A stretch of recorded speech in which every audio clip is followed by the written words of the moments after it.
Good day. This is the Corrupt True Crime Podcast, and I'm Charlie Cruz. Today's episode is about the audacious swindler who made America's most iconic landmark his personal cash cow, convincing dozens of unsuspecting marks that the Brooklyn Bridge itself could be theirs for the right price. Picture this. A well-dressed gentleman stands at the foot of the Brooklyn Bridge, one of the most iconic structures in the world, gesturing grandly at the steel suspension cables stretching overhead. He's explaining to a wide-eyed immigrant fresh off the boat how, due to some unfortunate financial troubles, he needs to sell this magnificent money-making machine. And here's the kicker.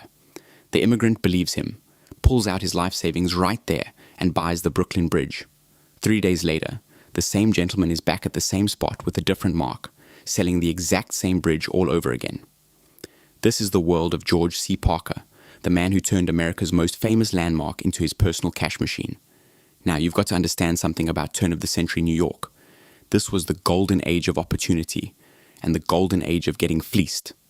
The city was bursting at the seams with immigrants arriving by the thousands every week. Ellis Island was processing people who'd crossed oceans with dreams of American prosperity tucked into their pockets, alongside whatever money they'd managed to scrape together. And waiting for them, sharply dressed and silver-tongued, were men like George C. Parker. Parker wasn't your run-of-the-mill street hustler.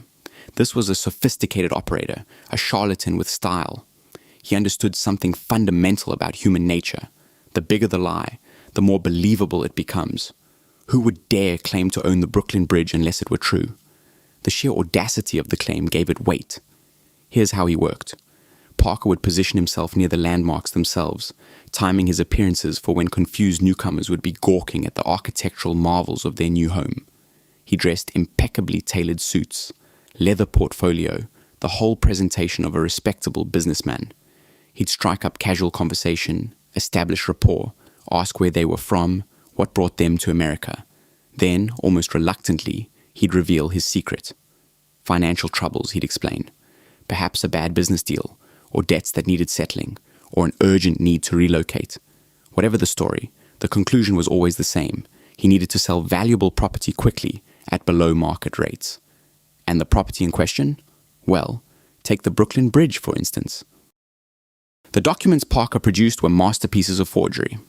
We're talking elaborate property deeds with official-looking seals, maintenance records showing years of upkeep, revenue statements documenting the tolls collected from the thousands of pedestrians and carriages crossing daily. He'd aged the paper, added authentic-seeming signatures from city officials, created entire fictional histories of how these properties had come into his possession. Inheritance from a wealthy uncle, perhaps, or a business partnership gone sour with corrupt politicians. Each story was tailored to exploit what the mark wanted to believe about America, that fortunes were being made through insider connections and shrewd dealing.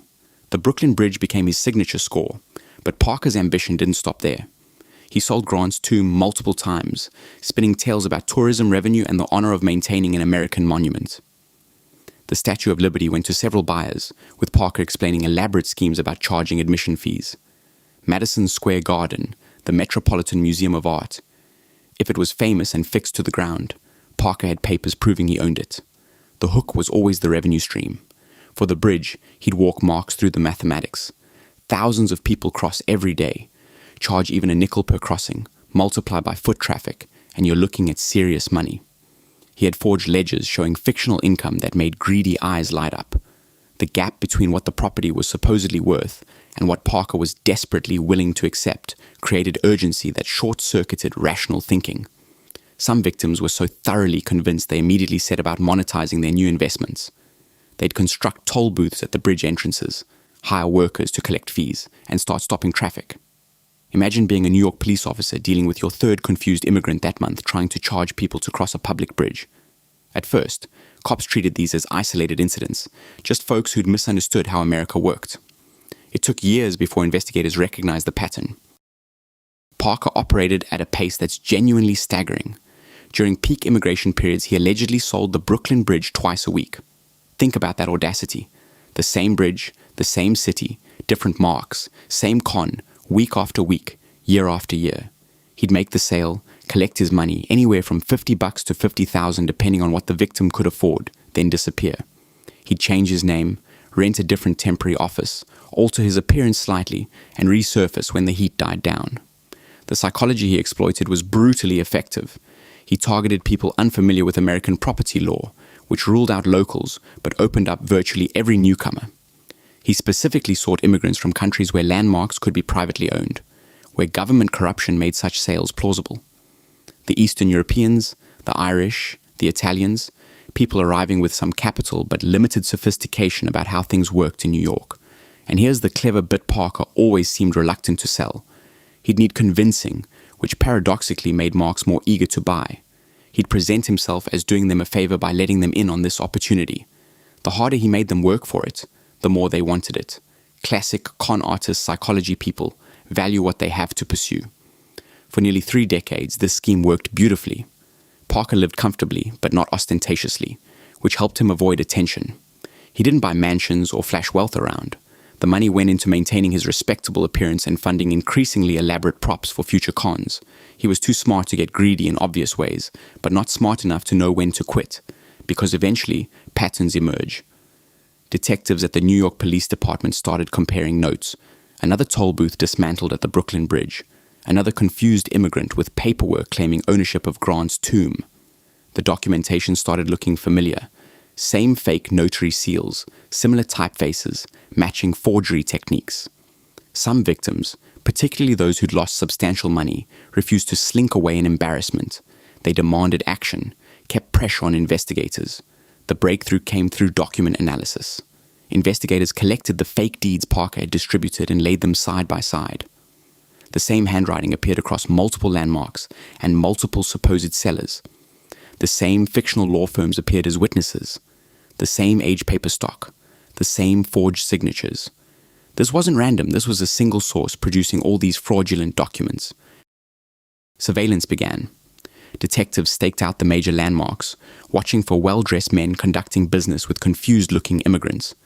They tracked Parker's known associates, the occasional accomplices who'd pose as lawyers or city officials to add legitimacy. Financial investigators traced money through banks where Parker maintained accounts under various names. By the mid-20s, the net was closing. Parker's methods had become too well known. The whispers about a bridge con man had grown into warnings passed between immigrant communities. Police were actively hunting him, and Parker, driven by that fatal combination of greed and hubris, couldn't walk away. He believed himself untouchable, convinced his techniques were foolproof. They arrested him with a briefcase full of forged documents and testimonies from multiple victims ready to identify him. The evidence was overwhelming. Decades of cons, dozens of victims, hundreds of thousands of dollars in fraud. The trial showcased the sophistication of his operation and the scale of his ambition. His defense crumbled under the weight of physical evidence and victim testimony. The judge sentenced George C. Parker to life in Sing Sing prison. He was elderly by then, probably in his 60s, and the sentence reflected both his extensive criminal history and his complete lack of remorse. The authorities viewed him as incorrigible, a man who'd continue running cons until his dying breath if given the opportunity. Parker spent his final years behind bars, dying in Sing Sing around 8 years into his sentence. He was in his 70s, having dedicated his entire adult life to one of the most audacious fraud careers in American history. Most of his wealth had evaporated into lifestyle and props. There was virtually nothing left to compensate victims, most of whom had lost their life savings to purchase landmarks they could never own. But here's what makes Parker's legacy endure beyond his crimes. He created an American idiom.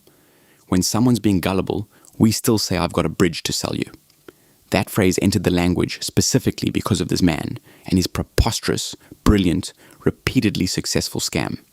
He represents the archetypal con artist in American culture, the silver-tongued charlatan who could convince you the sky was green and charge you admission to look at it. The case changed how people thought about document verification and property transactions. It became a cautionary tale told to new immigrants about the schemes waiting to separate them from their money. It influenced how police trained officers to recognize fraud patterns and confidence schemes. Parker's story sits at this fascinating intersection of the American dream and its dark shadow. These victims came to America believing opportunity awaited, that fortunes could be made through smart business.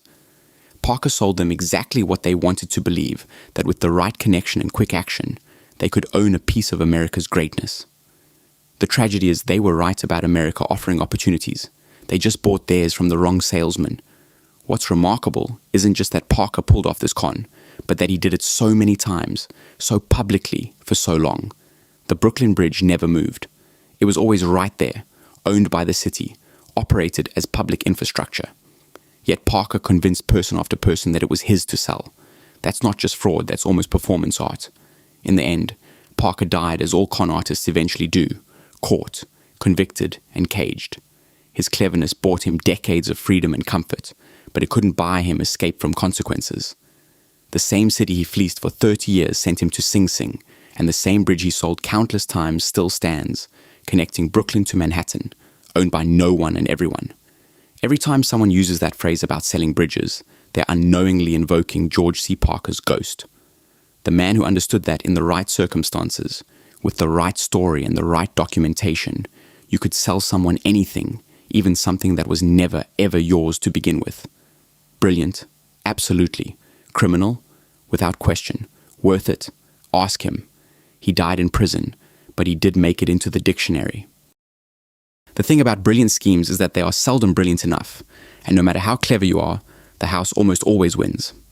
Now, if you enjoyed our show, tap that follow button and 5 stars in our ratings. Catch you next time.